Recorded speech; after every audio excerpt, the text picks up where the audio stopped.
Buenas tardes amigos de Siempre con la Verdad, Radio Moderna, Radio Papá. Hoy día lunes 12 de noviembre de 2018. Bueno, yo tengo ya aquí en cabina a mi amigo el economista Eduardo Bonilla, que él es presidente del Partido Unión Liberal y con el cual, bueno, seguramente tiene bastantes temas con los cuales vamos a conversar, y fundamentalmente me interesa saber en esta coyuntura, ¿qué opinas pues, Eduardo? ¿Cómo estás? Buenas tardes, gracias por tu presencia aquí en Siempre con la Verdad. Buenas tardes, ¿Cómo estás? ¿Qué opinas de la coyuntura? ¿Qué te parece pues esto que estamos viviendo y que día a día no nos hace desarrollar mucho, porque estamos todos los días viendo a ver qué va a pasar? Hoy día sueltan a uno, meten preso al otro, pero no hay un desarrollo nacional como quisiéramos verlo, y como supuestamente desde el extranjero nos ven que somos un país más o menos que podemos tener futuro. ¿Cómo estás, Eduardo? Bien, gracias, Robert. Bueno, lamentablemente, después de algunos años, después de pasar el gobierno de Humala, pensábamos que con el triunfo de PPK, la reactivación económica se iba a dar. Lamentablemente, la señora Fujimori obstaculizó hasta llegar incluso a la dimisión del presidente PPK, y lo que ha producido un ruido político tan grande que ha frenado, digamos, la posible reactivación económica. Estamos en una situación bastante grave porque no hay inversión privada. Si bien es cierto, hay cierta inercia por el tema de las exportaciones mineras y la situación que jala un poco a nivel mundial, la inversión privada está absolutamente parada. Y eso es lo que no está permitiendo que haya trabajo, que haya desarrollo y que el Perú se reactive económicamente. Ha venido Vargas Llosa, ha estado acá en el país, ¿no? Y ha tenido una posición bastante radical. Bueno, él se le conoce como una persona que enfrentó a Fujimori electoralmente, perdió las elecciones, y muchos dicen, bueno, pero Vargas Llosa habla por la herida. Vargas Llosa nos dice, apostó por uno, apostó por otro, y siempre nos complicó la vida políticamente. Pero Vargas Llosa, más allá de su posición política que pudiera tener, dice algo muy cierto, ¿no? ¿Y qué es lo que está probándose, más allá de si sea Vargas Llosa o no? Que es que el fujimorismo ha hecho un gran daño al país, que más allá de retroceder, de avanzarlo, nos ha, en la suma y resta, significa un retroceso inmenso, no solamente a la democracia, sino a los derechos humanos. Y no solamente a los derechos humanos, sino que la gran corrupción que se generalizó con el régimen de Fujimori hasta ahora nos tiene pues en una posición de prostración económica, y de la cual no podemos salir. Y es tiempo que en el Perú la lucha contra la corrupción dé resultados, y que definitivamente se acabe ese ruido tan fuerte que no permite que el Perú se arrumbe por el desarrollo económico. La corrupción se ha considerado a nivel mundial como un delito de lesa humanidad. Exactamente. Entonces, ¿por qué? Porque justamente como tú dices, ¿no? O sea, los derechos humanos no solamente son, bueno, básicamente es el derecho a la vida, pero una calidad de vida, ¿no? Una buena vida, no solamente cualquier vida, sino una buena vida, porque tenemos ingentes recursos en el país, por lo menos en el Perú, recursos naturales que nos deberían, desde el tiempo de Raimondi, estamos sentados en un banco de oro, ¿no? Pero, ¿y por qué? Porque tenemos pues unos recursos naturales increíbles que no los sabemos explotar, no los sabemos aprovechar, y más bien la corrupción ha generado que hoy día tengamos pues la pobreza con la cual no podemos terminar. Así es, y sobre todo que no hemos sido capaces de invertir esos ingentes recursos, por ejemplo, que teníamos en minerales, en el desarrollo de nuestra gente. Un pueblo que necesita salud y educación, que es la mejor inversión que puede hacer un gobierno para lograr el desarrollo de sus pueblos. Y nosotros lamentablemente no hemos avanzado en ese campo como corresponde. Y sí, la corrupción se ha generalizado, y la corrupción consume los recursos que van a permitir o que permiten a los pueblos desarrollarse económicamente. Cuando entró Fujimori, Fujimori entró prácticamente contradiciendo, bueno, una campaña, ya se veía cómo la prensa manejaba, porque fue una campaña de la prensa. Hemos visto ahora con la elección de Muñoz en las municipales para Lima, hemos visto cómo la prensa tiene importante preeminencia, ¿no? En la decisión en general, y hemos visto cómo Fujimori entró, y muchos lo llamaban a él un liberal, un neoliberal. ¿Tú estás de acuerdo con eso? Me das la respuesta después de esta pausa comercial. En realidad habría que hacer una acotación al tema. El ser liberal no solamente consiste en ser liberal en lo económico, sino también liberal en lo político. El señor Fujimori no es un liberal. el señor Fujimori es un conservador que ha usado, digamos, las propuestas liberales en lo económico para cambiar la situación y permitir ese desarrollo que tuvimos en la economía, que ha permitido un crecimiento, sacar de la pobreza a muchísimos peruanos. Recordemos que en el año 90 había más del 52% de peruanos en pobreza y extrema pobreza. Hoy día eso ronda en alguna cifra alrededor del 27%. Éramos 5% menos pobres hasta el último año, que gracias a la necedad de la señora Fujimori y de sus 70 y tantos congresistas, en algún momento que cada día son menos mal, ¿no? No ha permitido, digamos, la reactivación económica que estuvo sustentando un tiempo, digamos, el crecimiento anterior que tuvimos, pero que ya con el PPK debía ser reactivado. Pero no nos olvidemos de que el gran responsable de que Fujimori sea presidente es Alan García. Si le tenemos que dar, digamos, tenemos que designar un responsable de haber tenido estos 25 años de Fujimorismo con todos los problemas que ha tenido la patria, se lo debemos nada más y nada menos que al señor Alan García. Recordemos que... ¿La estatización? No, después de la estatización, cuando salió la propuesta de Vargas Llosa y en el Perú una gran cruzada nacional, las mejores inteligencias se pusieron a disposición de esa triple alianza que era el Movimiento Libertad, el PPC, Acción Popular, para sacar adelante al Perú, que se había convertido en un paria en la economía y definitivamente tenía una inflación, una de las inflaciones más grandes que recuerda la historia económica del mundo, ¿no? El señor Alan García volteó a mirar al servicio de inteligencia, llamó al señor Cucharita Díaz y con Cucharita Díaz se pusieron de acuerdo para apoyar al señor Fujimori. De hecho, Cucharita Díaz designó a Montesinos a trabajar al lado de Fujimori y generaron toda esa contracampaña con las mentiras, como por ejemplo ese famoso spot del shock, que no permitió que Vargas Llosa llegara a la presidencia y llegara pues un aventurero, un outsider, una persona que no estaba preparada, una persona que solamente postulaba al Senado y que se encontró con una presidencia para la cual no estaba capacitado. No aceptó, por soberbio, el planteamiento que le hizo Vargas Llosa de ofrecerle los equipos y todas las personas para sacar adelante al Perú de su problema, y nos llevó por un camino largo, un camino de mucho más frustraciones, mucho más problemas. La gente lo pagó.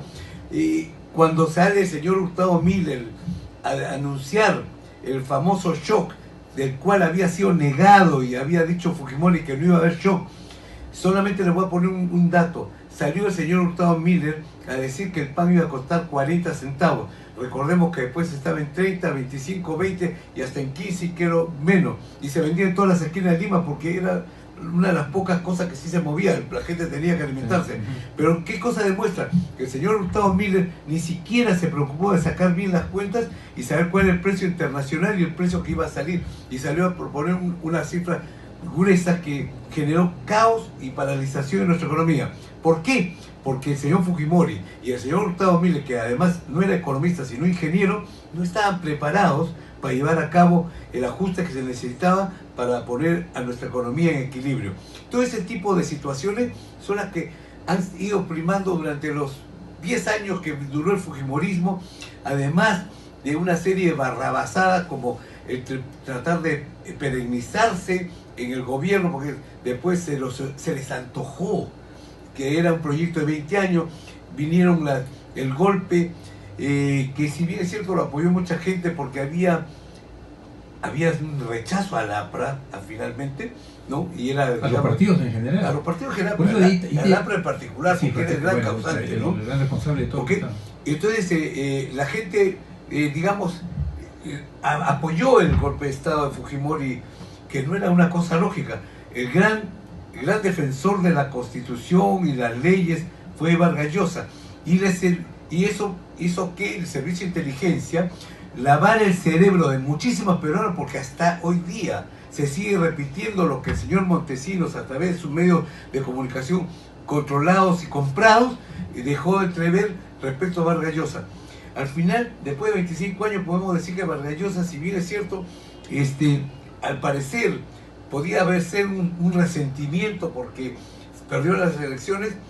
Podríamos añadir también que un resentimiento porque el señor Fujimori no le dio la gana de aceptar los planes y propuestas de la gente que estaba preparada, que gentilmente Vargas Llosa, a nombre de todos los que estaban en ese momento haciendo una alianza, le pusieron a su disposición, y nos llevó por el camino largo, por el camino del improntus, por el camino de la inseguridad, de saber a dónde íbamos, y le costó al pueblo, pero era un sacrificio mucho mayor. Eso no lo dicen, de eso se ocupó el señor Montesinos y el fujimorismo en general, de tapar y hablar mal de Vargas Llosa, que simplemente defendió una posición principista, que a la luz de los resultados, viendo a dónde hemos llegado, que tenemos pues a la hija del dictador presa, ¿Y el mismo dictador? Claro, y el mismo dictador preso, y el hermanito que anda suelto por ahí, y como bien hiciste anotar hace un momento, el suertudo del marido, con suerte, el tal Vito Corleone, no sé, que en 4 meses se vuelve un técnico en ventas de esto. Conozco muchísima gente que está en corretaje, y nadie tiene la suerte de ganar lo que gana él anualmente. Él ha declarado que gana más de 500.000, no sé si soles o dólares. Imagínate, qué afortunado es este señor. Eso me hace acordar al hijo de un dictador, ¿no? Mejor dicho, a la hija de una presidenta, me equivoqué, de Chile, que tenía una suerte, como tenía información privilegiada, se dedicó también a los bienes raíces, él y su señora, y tuvo que ser alejado para todo efecto de lo que era el gobierno en Chile.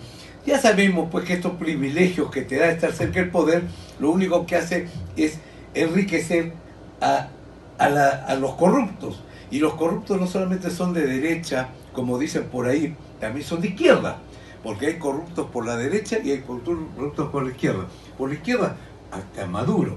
Por la derecha, ya para qué nombramos, tenemos a Fujimori. Entonces, yo creo que los populismos, tanto de izquierda o de derecha, esos extremos, no son buenos para el país. Y nosotros estamos planteando una opción de centro, un centro liberal, que se preocupe más del bienestar de nuestro pueblo, de sacar adelante nuestro país. Y saludamos el triunfo del señor Muñoz, porque creo que con esto se está devolviendo tranquilidad. Pensamos nosotros que el triunfo de Muñoz va a permitir bajar un poco el nivel de discusión excesivamente alto en nuestro país, porque no podemos vivir en elecciones. Nosotros vivimos en elecciones permanentemente. Vamos a nombrar Chile nuevamente. Ganó el señor Piñera, se acabaron las elecciones y todo el mundo está trabajando. Y nadie está preocupado de seguir en campaña. Acá el fujimorismo, desde que perdió con PPK, han estado en permanente campaña política. Y esperemos que el triunfo de Muñoz le dé un poco de tranquilidad. Campaña de demolición, ni siquiera política, porque también que hagan política, tenemos que hacer política, pero es una campaña de demolición. Exactamente. Y eso, de impedir el desarrollo. Así, y eso le hace daño a nuestro país. La prueba más grande es que esta señora, una congresista que fue expulsada, quería pasar un programa donde se beneficiaban 10.000 peruanos se me ha ido un poco el nombre, ¿cómo se llama esta? Yesenia, creo que es. La congresista que fue expulsada. Ya. Y que la señora Fujimori le dijo, eso se hará y se promoverá cuando nosotros seamos gobierno. O sea, 5 años más tiene que esperar nuestro pueblo para salir de su problema, porque la señora Fujimori, ella quiere ser la presidenta del Perú. Y todo lo que estamos viendo es porque ella se encaprichó en ni siquiera ir a saludar como correspondía por el triunfo que tuvo el señor Pepe. Gesto democrático que nunca lo tuvo. Y me alegro que el señor Vizcarra le esté dando una... O sea, que se han equivocado el señor Vizcarra. Pensaron que la cosa iba a ser más fácil. Yo creo que se han equivocado de plano, porque el señor Vizcarra está dando sus buenos puntos. Está haciendo una gran tarea. ¿Quién está asesorando a Vizcarra, sabes? Bueno, la verdad es que me gustaría saber, pero la verdad... Pero dice que por sus obras lo conoceréis. Y creo que con las cosas que se están viendo, yo inicialmente pensé que Vizcarra iba a ser una persona con poco carácter y no iba a tener la firmeza para manejar las cosas. Pero saludo las acciones que está tomando el presidente Vizcarra, y ojalá que eso nos permita sacar adelante y solucionar los graves problemas que tiene el Perú. Tú estás formando un partido, bueno, tú eres presidente de un partido, estás en todo el proceso de refundación del Partido Unión Liberal. Te hablo en términos generales de los partidos, y ahí que hablabas de que el 90, luego el gobierno de Alan García, a raíz de la estatización de la banca, todos los desastres que dejó Alan García, hubo una confluencia de actores políticos, pero tal vez, bueno, ya viéndolo después a la luz de la historia, uno de los principales problemas que se tuvo en ese momento para ganar una mayor aceptación no sería que participaran dos partidos políticos que también estaban en decadencia, como era Acción Popular y el PPC. Ya eso son excusas. Yo creo que son excusas. El verdadero motivo por lo que perdió el Movimiento Libertad y Vargas Llosa, acompañado de Acción Popular y el PPC, es que se le hizo una tremenda contracampaña propiciada y pagada por el APRA para asustar a la población, que obviamente si le dice que va a haber un shock y les pintan un cuadro espeluznante, la gente reaccionó con temor. ¿Existen partidos políticos en el Perú? Lamentablemente muy poco, porque yo no creo que ni siquiera Acción Popular podría llamarse un partido político organizado. Necesitamos que se recomponga. Porque acá ganó Muñoz, no ganó Acción Popular. Exactamente, pero eso le puede dar un nuevo aire. Sabemos que... Sí, es que lo saben utilizar. Claro.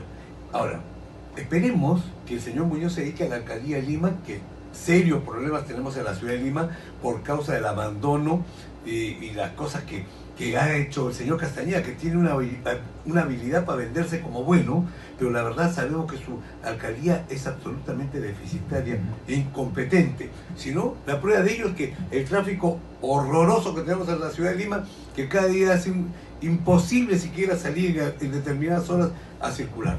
Vamos a hacer una pausa, pero vamos a retornar para hablar exclusivamente sobre el tema del Partido Unión Liberal. Okay. Una pausa y retornamos aquí. Presidente del Partido Unión Liberal, justo conversábamos en la previa y te decía si habían partidos, verdaderamente organizaciones políticas que puedan llamarse partidos políticos con P mayúscula, porque lo que tenemos acá son organizaciones, valga la redundancia, que han servido o sirven nada más para cumplir con un proceso, por un procedimiento legal, ¿no? Para postular y proponer candidatos a una elección cada cierto tiempo, no solamente municipal, ahora se vienen las presidenciales, pero ¿es en la función de un partido político? ¿A eso se limita? ¿A hacer los llamados ambientes de alquiler donde uno ve cuál le conviene mejor para postular? Y lamentablemente la ciudadanía hemos caído en ese juego donde permitir y ya no saber si un partido verdaderamente, bueno, a la antigua, ¿no? De derecha, centro, izquierda, porque en realidad deberían ser grandes las doctrinas, las teorías políticas que podrían establecerse, ¿no? Pero hemos visto que en algún momento el PPC postuló Risco, ¿no? Con Lourdes Flores. Por otro lado postula el señor, un presidente regional que postuló por un partido también del lado derecho, y por la izquierda, o sea, uno ya no le interesaba, Belmo mismo, ¿no? Belmo mismo, un hombre que no es de izquierda, es un hombre de derecha, que ha postulado por un partido, el partido, la L, ¿no? Partido Libertario, ¿no? De Cerrón. Entonces, esto, o sea, definitivamente un partido tendría que tener pues una doctrina, unos principios, por lo menos un ideario, una ideología, algo que enfocar y qué cosa querer y qué cosa proponer como país. ¿Dónde quiere nuestro Perú? Nuestro Perú va a cumplir 200 años y hemos tenido en alguno de este bicentenario que vamos a celebrar en algún momento de nuestra historia un proyecto nacional. Eso es lo que hoy día reclamo yo a los partidos. ¿El Partido Unión Liberal tiene una propuesta de esa naturaleza? Bueno, primero quisiera recordar, porque has hecho mención que vamos a cumplir 200 años de vida republicana, que la gran emancipación del Perú y América fue hecho por los liberales. Sí. Lamentablemente después las fuerzas de izquierda, el marxismo, ganó muchas posiciones en el mundo y nos hicieron retroceder un poco a los liberales. Pero después de pasar por ya la experiencia de que ha fracasado el marxismo, el socialismo, y lo único que genera pobreza, guerras, miseria y millones de muertos, porque solamente en Rusia se le responsabiliza a Stalin cerca de 30 millones de rusos muertos para imponer un sistema que es contrario a lo natural. Y para qué decir que la Primera y la Segunda Guerra Mundiales fueron unas luchas ideológicas propiciadas sobre todo por el lado en gran parte por el socialismo, por el nacionalismo y por todo ese tipo de taras que finalmente han destrozado el mundo. Las ideas de la libertad siguen vigentes y hoy más que nunca. Es tiempo que en el Perú se recompongan los partidos políticos. Es absolutamente necesario que se recompongan los partidos políticos. Los partidos políticos realmente con líderes, con gente que los dirija y que sean gente que sea intachable en su conducta. El PPC, lamentablemente, yo creo que uno de los grandes problemas que tiene el PPC es que la señora Lourdes Flores sigue apareciendo en los medios, hablando cuando sabemos que ha tenido algunas actitudes como abogada que condicen, no son lógicas en un actuar de una persona que pretende dirigir un país. Me estoy refiriendo exactamente a que ha sido abogada de Cataño. Sí. Entonces, ¿de qué estamos hablando? Yo creo que el señor, al cual respeto y admiro al señor Luis Bedoya Reyes, se equivocó al proponerla y al sostenerla. Yo creo que había otras personas en el PPC que estaban mucho más mejor calificadas y mucho más serias en su accionar como para estar dirigiendo el PPC. Ojalá se recomponga y que salga adelante, porque el Perú necesita regresar ya a los partidos políticos que gesten a sus militantes y que permitan una postulación de gente correcta y calificada a todos los cargos de elección pública. El tema del financiamiento, yo pienso que ahí a lo mejor Bedoya dijo, bueno, basta Lourdes porque ella aseguraba los recursos para mantener un partido, una vida política como era el PPC, y Cataño, pues bueno, nadie conocía a Cataño, pero supongo. Ahora, el tema del financiamiento de los partidos, en el caso particularmente de ustedes como Unión Liberal, ¿cómo ven el tema de financiamiento? ¿Cómo han visto ahora en estas últimas elecciones municipales y cómo debería ser el financiamiento de los partidos? Bueno, en principio tiene que hacerse una reforma de todo el sistema político nacional.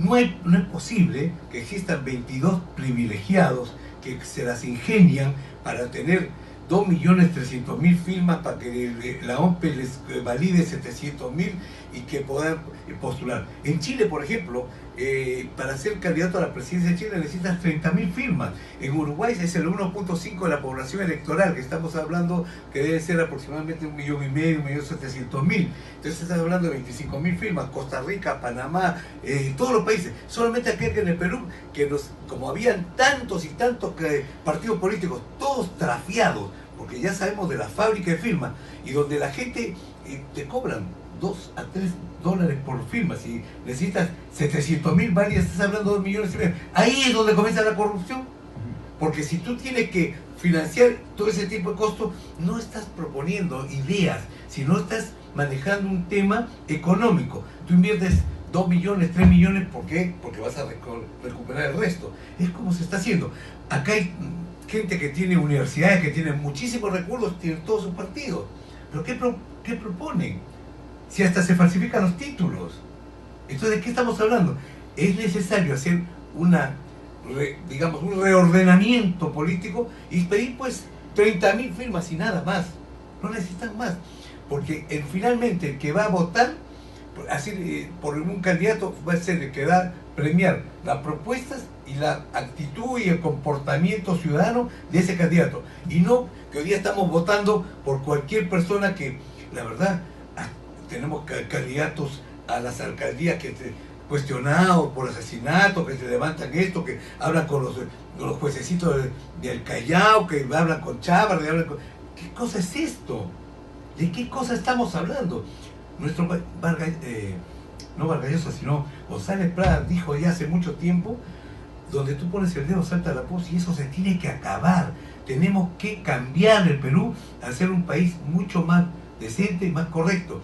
Y lo que tenemos que acabar es con la corrupción. Y la primera fuente de corrupción son estos temas de las firmas, que lo único que hace es que gane mucha gente que tiene base de datos y que la vende a uno y que la vende a otro, y después en las mismas digamos, instituciones electorales donde se trafican las firmas, se trafica esto y se validan las firmas que si son ciertas, que no son ciertas. Hubo una propuesta de que ya no sea con firmas, que todavía está, o sea, hay varias propuestas en este camino, ¿no? de una nueva ley de partidos políticos, que se consideren partidos de acuerdo a la capacidad de organización. Además, cuántos comités tienes provinciales, cuántos distritales, y que notarialmente ese notario dé fe de la existencia de ese comité que no es una asociación inscrita en registro público, sino registro electoral, me parece toda una organización. Entonces, para evitar todo eso, entonces ya un notario da cuenta, ya hay 50 personas proponiendo una cantidad, acá ya se funda un distrito. Otra cantidad, la sumatoria da una provincia, una región, etcétera. Que creo que sería un poco más dentro de todo esto, menos, o sea, cuando tú pones más cortapisas, generas mecanismos de corrupción. Así es. Ese es el problema. Cuando tú más dejas un poco en libertad, si se quiere, igual que el término, un poco que dejas también, eliminas pues estos que se meten por debajo, que yo lo hago, ¿no? Por debajo de la mesa, no te preocupes, yo no encargo. Ah, no, este es un problema, te lo plantean como una cuestión imposible de conseguir. Y viene el tema de la corrupción. Entonces, tal vez podríamos hacer por ahí, ¿cómo lo están haciendo ustedes? ¿Cómo va tu organización a nivel nacional? Nosotros acabamos de pedir a la OMPE nuevamente el kit electoral, pero con la esperanza de que nos alcance esta reorganización y no tengamos que buscar 2 millones de firmas, porque la verdad, si hablamos de 2 millones de firmas a $3 por firma, 6 millones de dólares no los tenemos y no los vamos a hipotecar ni vamos a vender el alma al diablo. Pero sí estamos dispuestos a hacer un trabajo de conseguir 30.000 firmas, armar los comités. Ya tenemos gente, por ejemplo, hoy día, antes de venir para acá, recibí una llamada de Tacna, donde ya nuestra gente se está multiplicando y tenemos gente en otros departamentos. Nos hablan de que hay, digamos, esta persona se va a encargar de Arequipa, de Moquegua, tenemos gente en Piura, tenemos gente en otras provincias, pero tampoco no nos pidan que sean, pues, porque Perú es un país muy grande, con muchos accidentes demográficos, pero que tengamos un 30% de representación y que sea el propio pueblo el que con su voto nos dé o nos niegue el apoyo, y eso sería mucho más correcto y mucho más democrático. ¿Pretenden participar en las próximas elecciones presidenciales generales? Sí, por supuesto que sí. Estamos buscando, además, una persona seria que esté preparada para darle el apoyo para que sea candidato a la presidencia de Perú. Nosotros estamos a la búsqueda de generar consensos y aglutinar gente con ideas liberales, porque acá no hay temor. Nosotros no tenemos que nos digan ni liberales ni neoliberales. No, nosotros damos una declaración de principios que más que una declaración de principios es un modo de vida, defendiendo la libertad. Y nosotros no hacemos doctrina, porque el hacer doctrina nos significa generar anclas. Y los liberales estamos permanentemente en el cambio. El mundo cambia todos los días, todos los años, digamos, en un quinquenio prácticamente las cosas se incrementan en tecnología, qué sé yo. Si nosotros hacemos una doctrina, te aseguro que esa doctrina a la vuelta de 5 años deviene en anticuada e inoperante. Lo que tenemos es una actitud de vida defendiendo liberales, defendiendo la libertad, la democracia, el Estado de Derecho y una economía de mercado sana.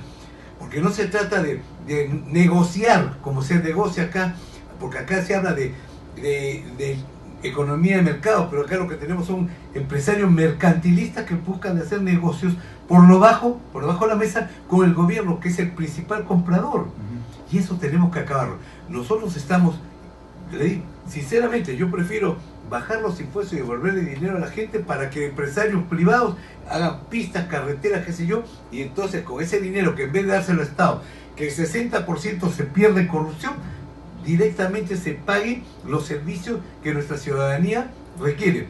Eso no quiere decir que nosotros vamos a dejar de lado a nuestros sectores más necesitados, porque para eso se cobran los impuestos, para ayudar directamente a quien lo necesita, y no para mantener vagos y sinvergüenzas a esa cáfila de congresistas de mala calaña que no tienen ningún tipo de preparación y que están al servicio de los intereses personalísimos de algunas personas en particular. Pero ese chibón que no le alcanza.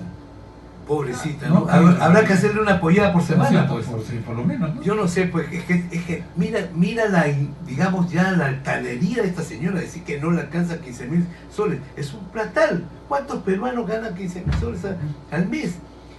Además de muertos y heridos. Entonces, que ya es demasiada soberbia, y la verdad el hecho que en algún momento nos haya dado algunos logros en el deporte, yo creo que no hacen nada, porque yo estoy en total desacuerdo de que deportistas y gente de la farándula se presenten al Congreso porque no aportan.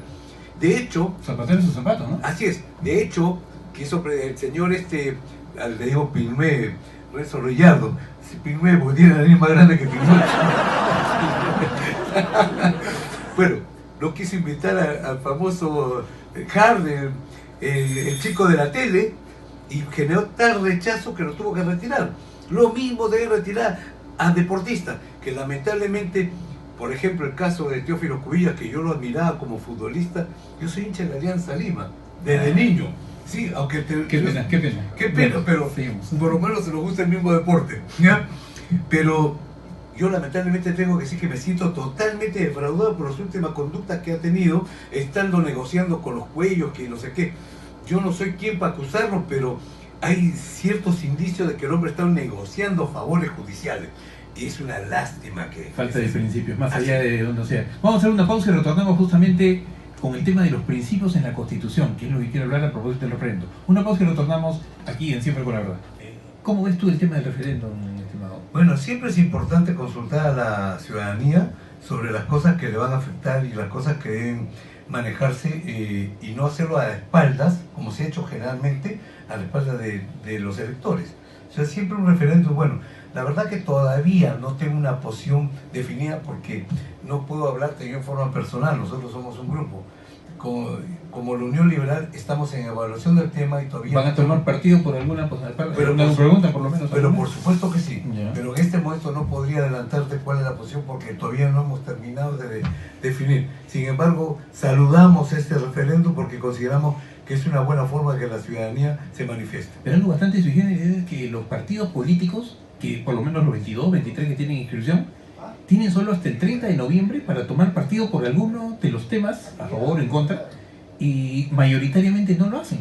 Y no parece que no lo quieren hacer, pese que todos han exigido que tal o cual cosa al presidente de la República, o que la ciudadanía quiere un cambio de la normatividad, pero creo que no les gusta mucho el tema de la no reelección del Congreso. Bueno, la verdad que ese es uno de los temas que puede ser interesante. Cuando tú ves que la gente seria, ¿no? Cuando, por ejemplo, antiguamente teníamos a Luis Alberto Sánchez, el APRA, teníamos a Felipe Oster del PPC, y para ir nombrando, y sin olvidarme, algunas personalidades que sí... Diferentes partidos, claro, diferentes partidos, era, porque aportaban, Uh-huh. y era gente que tenía un comportamiento correcto.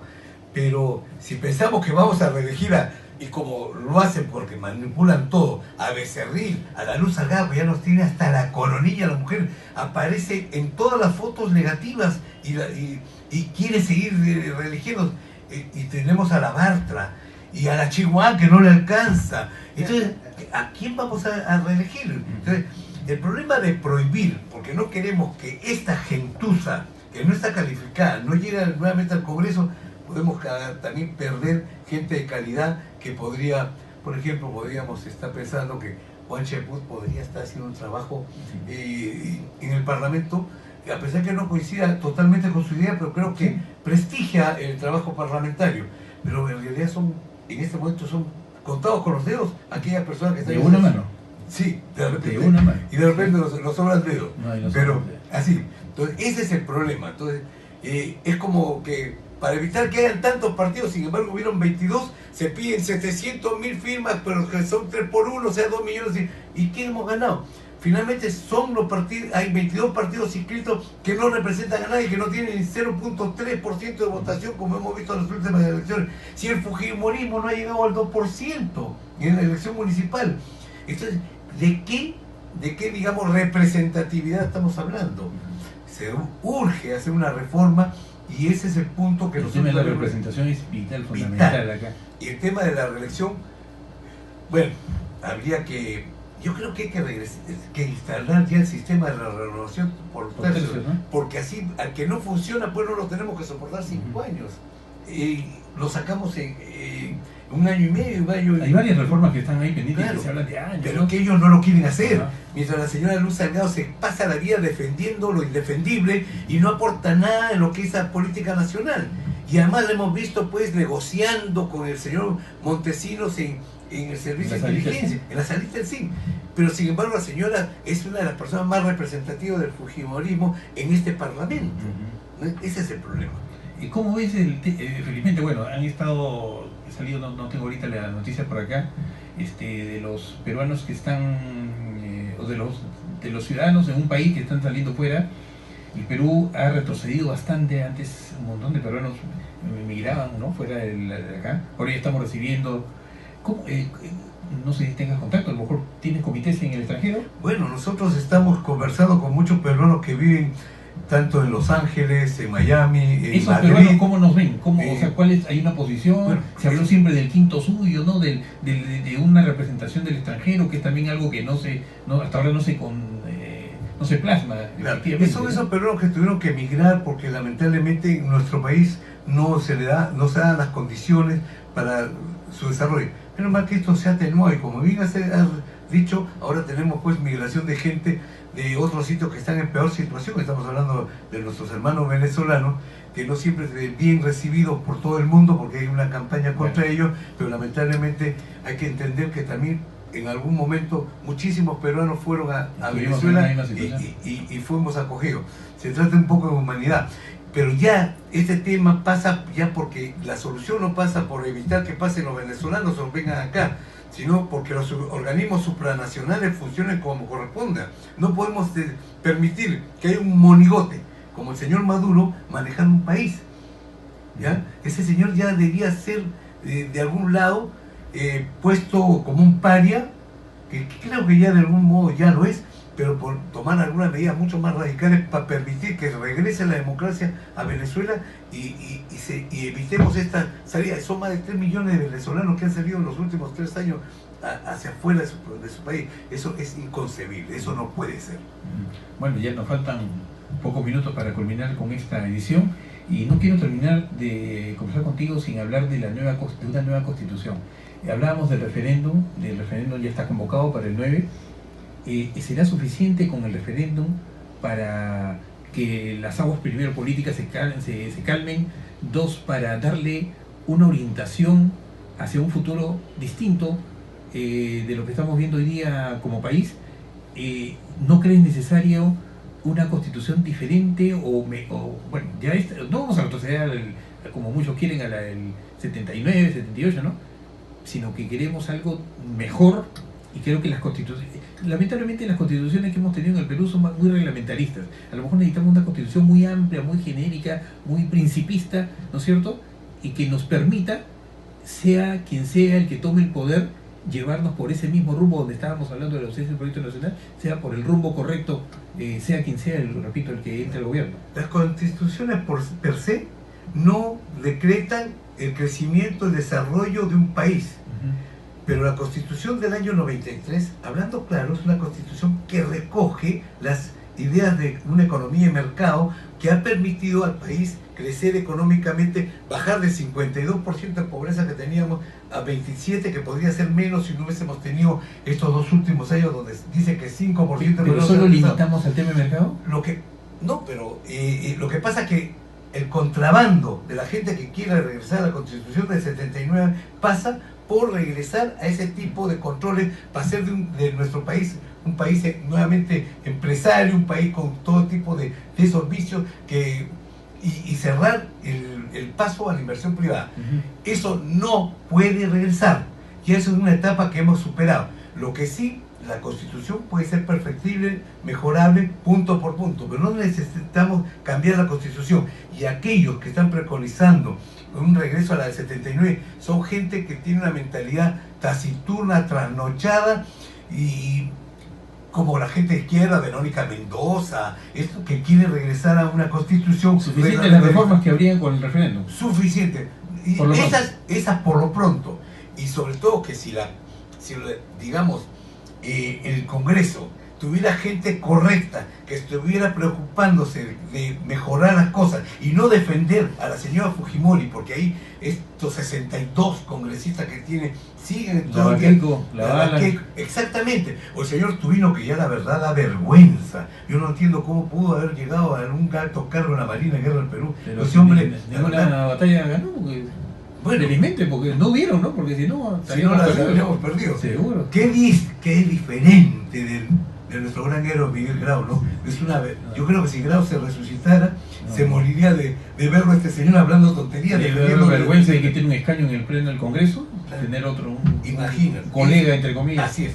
O sea que el tema pasa por actuar con inteligencia, trabajar despojándose de todo tipo de intereses personales, trabajar por las grandes mayorías nacionales, generar las leyes que permitan el desarrollo económico, social y humano de nuestros pueblos para acabar con la pobreza, para generar una sociedad de clase media.